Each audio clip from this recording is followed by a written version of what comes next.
एक घना और हरा भरा जंगल था। उस जंगल में तरह तरह के जानवर रहते थे। हाथी, हिरण, बंदर, भालू और बहुत सारे पक्षी। उसी जंगल में एक छोटा सा लेकिन बहुत समझदार खरगोश रहता था। उसका नाम था चीकू। चीकू ना तो सबसे तेज था और ना ही सबसे ताकतवर, लेकिन उसकी सबसे बड़ी ताकत थी उसकी अक्ल और अच्छाई। चीकू हर दिन जंगल में घूमता, दोस्तों से मिलता और सबकी मदद करता। अगर किसी हिरण को रास्ता नहीं मिलता तो चीकू उसे सही दिशा दिखाता। अगर किसी पक्षी का घोंसला गिर जाता तो वो बंदरों को बुलाकर उसे फिर से बनवाता। इसलिए जंगल के सभी जानवर चीकू से बहुत प्यार करते थे। एक दिन जंगल में एक बड़ी मुसीबत आ गई। पास के पहाड़ों से एक घमंडी शेर जंगल में आ बसा।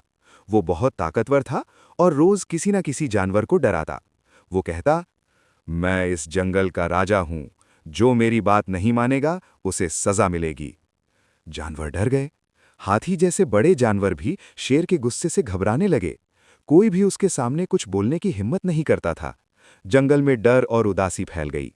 एक दिन शेर ने सब जानवरों को बुलाया और बोला, अब से हर दिन मुझे खाने के लिए एक जानवर भेजा जाएगा।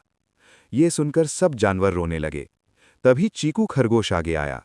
सबको हैरानी हुई कि इतना छोटा खरगोश क्या करेगा। चीकू ने शांत आवाज में कहा, अगर इजाजत हो तो मैं राजा से बात कर सकता हूं। जानवरों को चीकू पर भरोसा था, इसलिए उन्होंने उसे जाने दिया।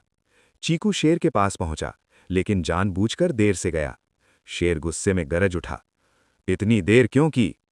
चीकू ने डरने का नाटक करते हुए कहा, महाराज, मैं रास्ते में एक और शेर से मिल गया। वो कह रहा था कि असली राजा वही है। ये सुनते ही शेर को बहुत गुस्सा आया। क्या? इस जंगल में मेरे अलावा कोई और राजा कैसे हो सकता है? उसने चीकू से कहा, मुझे अभी उसके पास ले चलो।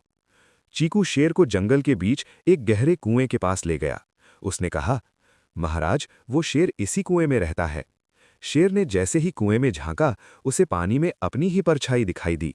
उसने सोचा कि ये वही दूसरा शेर है। गुस्से में वो दहाड़ा और कुएं में कूद पड़ा।